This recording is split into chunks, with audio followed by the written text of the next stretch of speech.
It's here, and so I wanted to talk today about why shoulder pain exercises aren't fixing your shoulder pain. So if you have been searching for shoulder strengthening exercises, rotator cuff exercises, physical rehabilitation exercises, or how to fix shoulder pain and your shoulder still hurts, there's a good chance that you could be making the same mistakes that I see a lot of people make. In having worked with people with shoulder pain for 25 years, myself included, I was guilty of this back in the day when I had really serious shoulder pain and a shoulder injury on top of that.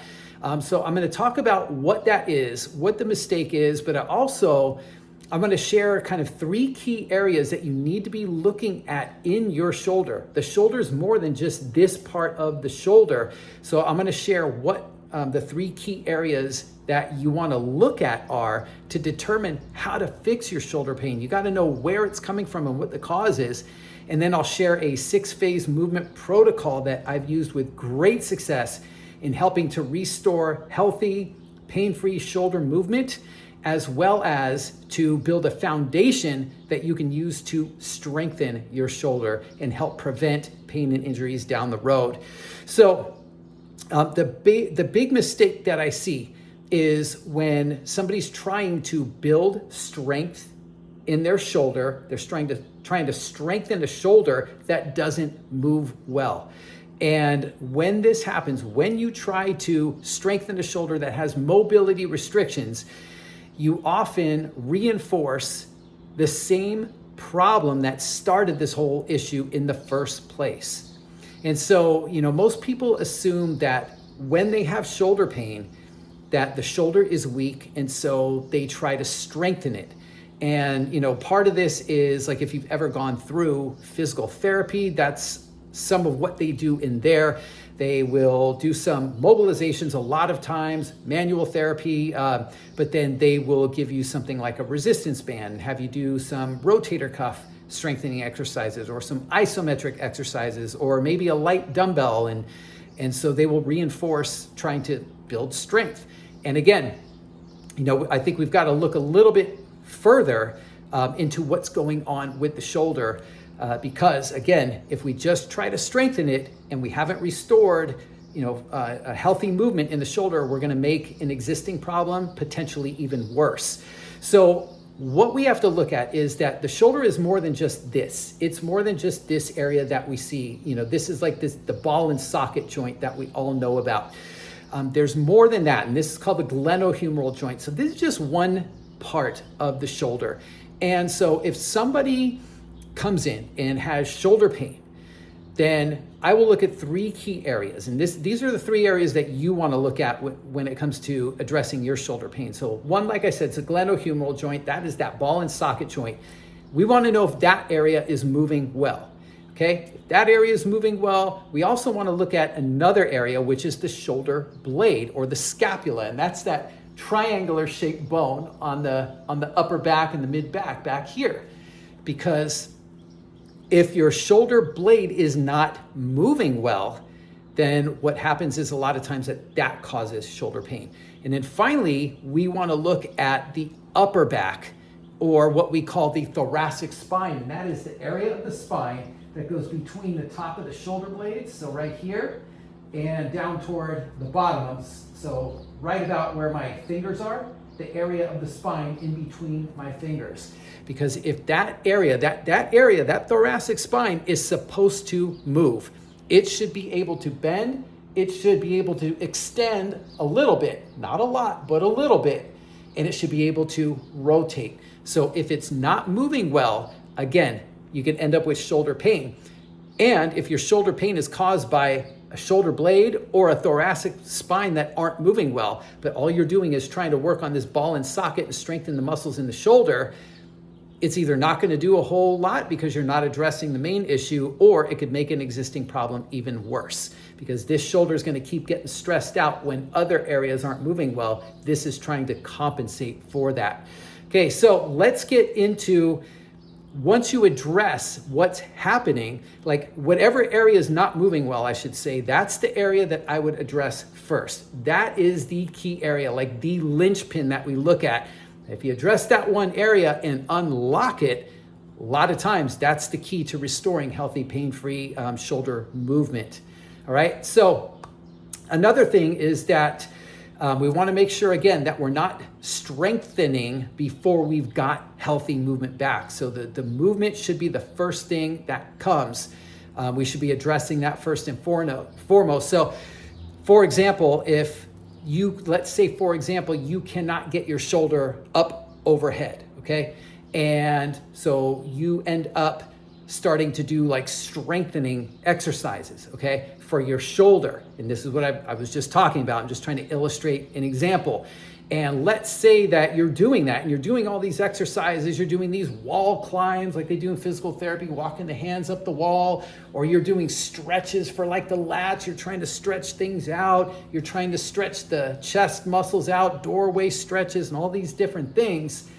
But let's say that your thoracic spine is not extending enough to allow this shoulder to move well. So you keep cranking these muscles all around and stretching them out. Now you're further creating more instability in the shoulder, and you're also creating more stress because this shoulder is not able to get in a good position to move, and you're forcing movement through it as well. And that just creates even more problems down the road. So we definitely don't want to be doing that. And this is where like pain, irritation, and injuries, like everything just kind of gets worse down the road when it comes to shoulder pain. So the solution instead is, instead of strengthening, like I said, I'm looking to address movement first. I want to improve the movement before I build strength. And this is where this movement protocol that I talked about, it's a 6-phase movement protocol. That's where this comes in handy. And so that's how we're going to address the movement first. So this is something that I've used for many years now. I've used it with great success with myself, with clients I had worked with before. And so I'm going to share this with you. So the first thing that we're going to do is we want to reduce the restrictions as much as possible. This doesn't mean that if your shoulder movement looks like this, this is as far as you could get and it's stuck and it doesn't move, or you get pain here, it doesn't mean you're going to go from here all the way up to here after doing one exercise or one day. But we're looking for improvements, and this is where we want to kind of build this from. We're looking to see some kind of improvements happen, and that's where this is effective. And then the more consistently we do this, the more we can stack improvements on top of improvements, so the shoulder can start to move better. As it moves better, typically this is kind of how it happens with pain, is that you'll typically see improvements in movement before you feel a reduction in pain. Not always, but a lot of times. So number one, you're trying to feel for improvements in movement first, and I should say pain-free movement. And then over time, you should feel that there's less pain in there as well. So like I said, the first phase is to reduce the restriction. So what we're doing is with this, I might do some self-myofascial release. That might mean that I get a foam roller. And again, this depends on what I have assessed in looking at the 3 areas. So if I have like my shoulder blades not moving well, let's say, or let's say that my thoracic spine is not moving well. So I might get on a foam roller. If it's for my shoulder blade, I might get on there and I might just roll around on the muscles around that upper and mid back area, all around the shoulder blade, to decrease tension. The more tension we hold in these muscles, the more locked up the shoulder blade can get, and the less movement that we have. So I'm not trying to quote unquote improve flexibility. I'm trying to reduce tension in the system that will allow more movement to happen. So hopefully that makes sense.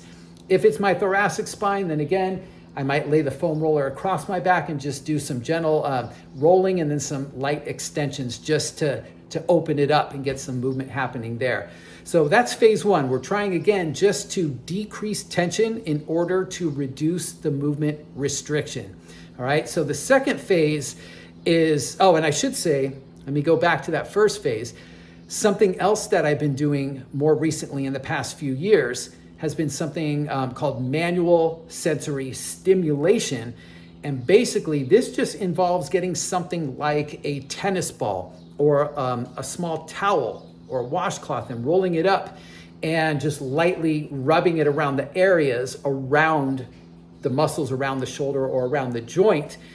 This basically is a brain and nervous system drill that sends a signal that can communicate basically to the brain and nervous system that it's okay to move this area of the body, that it doesn't have to be restricted. A lot of times the brain and nervous system just get used to guarding that whole joint.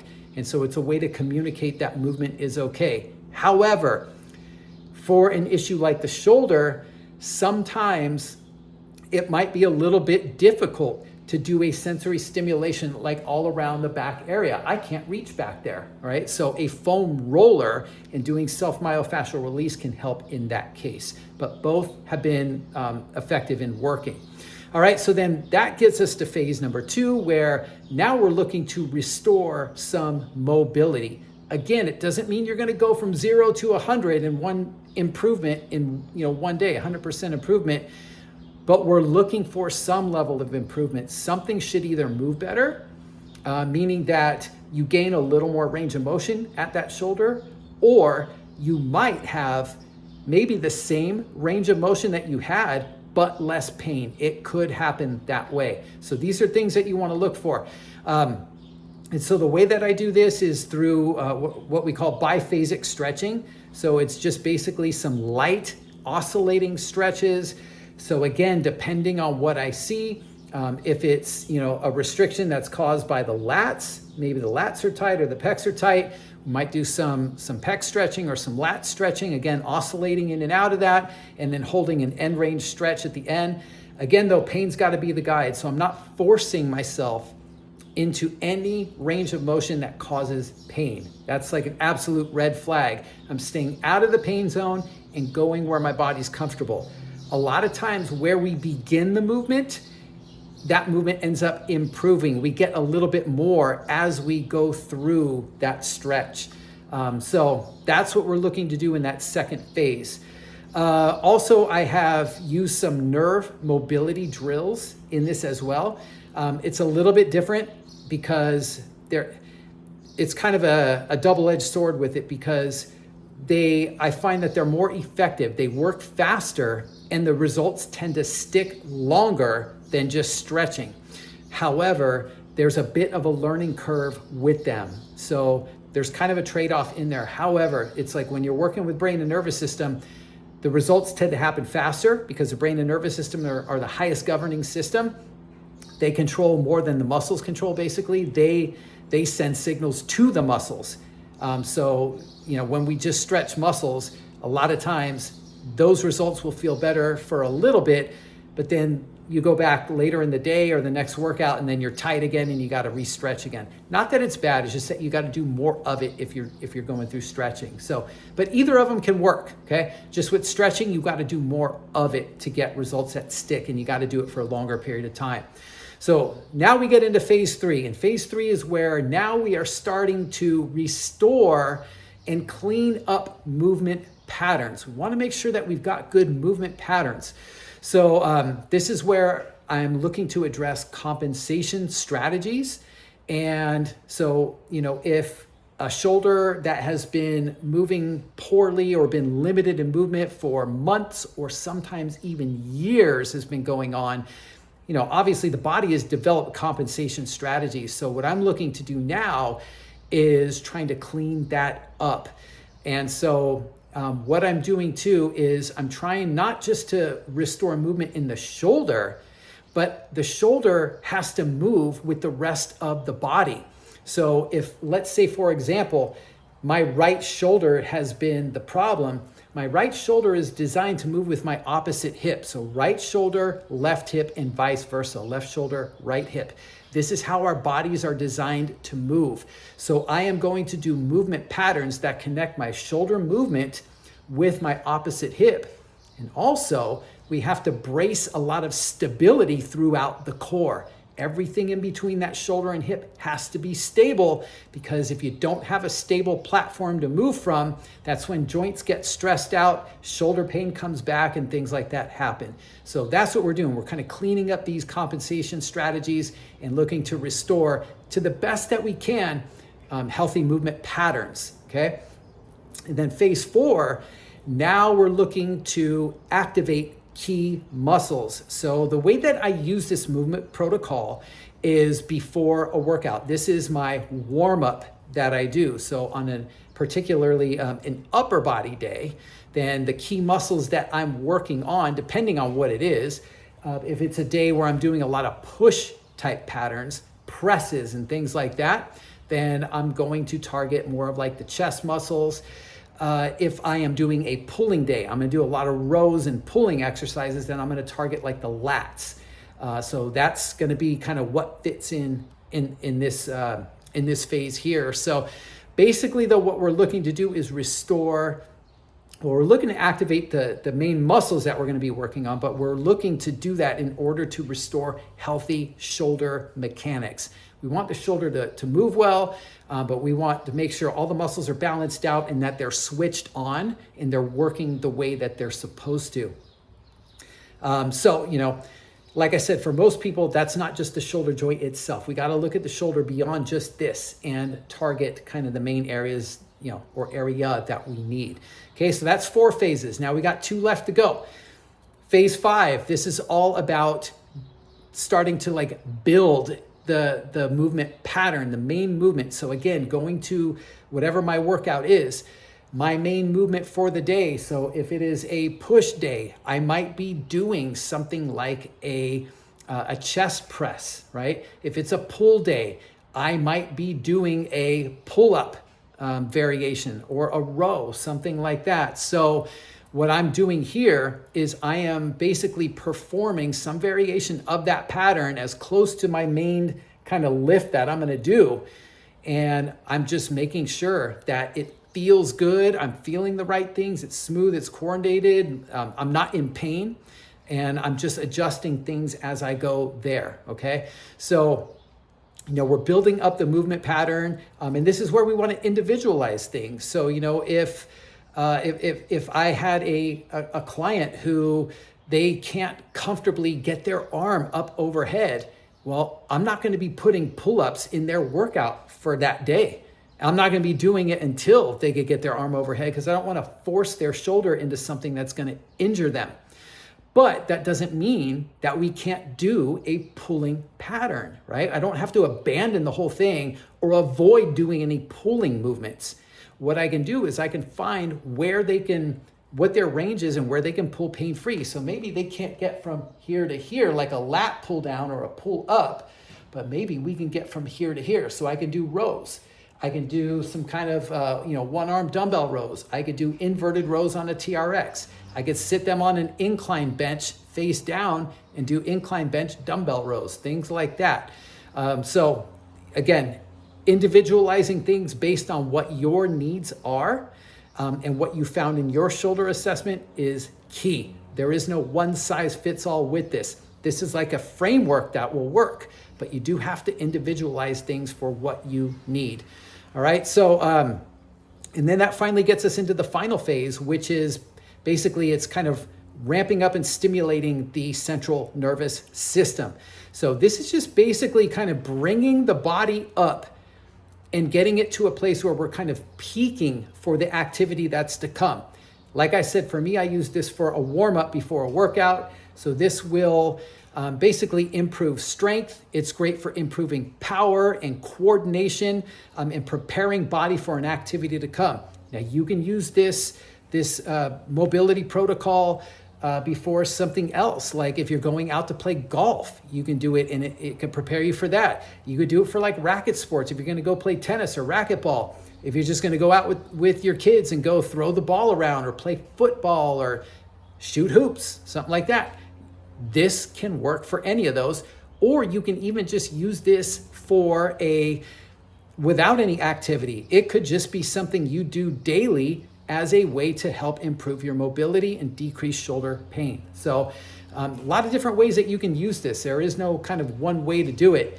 So that's what the sixth phase is. So those are all of the 6 phases, all right? And basically the big takeaway is just to kind of keep in mind, that the biggest mistake is trying to strengthen your shoulder before you have healthy, pain-free movement. You have movement restrictions and limitations and pain, just, you're trying to push through pain maybe sometimes, doing things that hurt and don't feel good. Like, these are things that we don't want to do. It usually will make the problem worse, not better. So, while mobility without strength isn't going to be enough, strength without mobility is going to create more problems than it fixes. So, the goal is really to improve the movement, getting the shoulder to move well, and then getting the whole system, getting the shoulder to move well and integrate that with the rest of the body.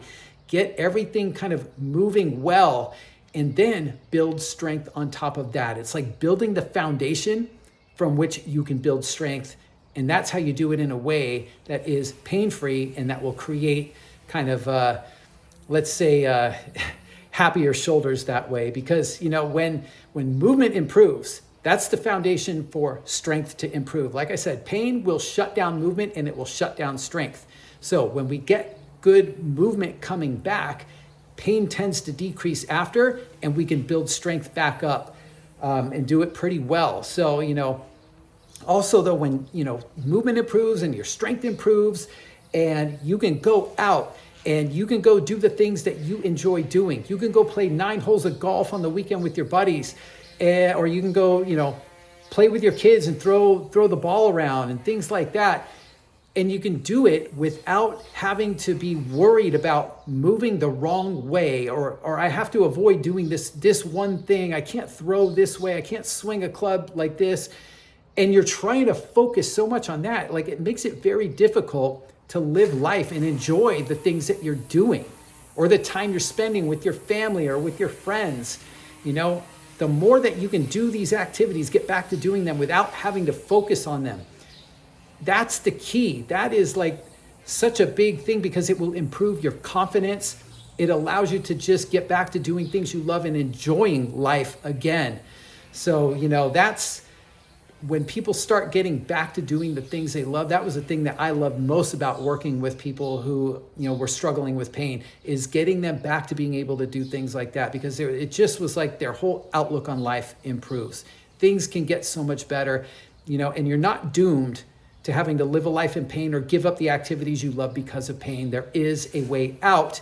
We just have to be more strategic about what we're doing to manage and reduce pain and get ourselves moving and feeling better. So anyway, I hope that this helps. Whatever it is that stuck out for you, if you've tried the 6 phases, let me know. Which one worked the best for you? What did you feel? What did you experience? What do you have questions about, if anything?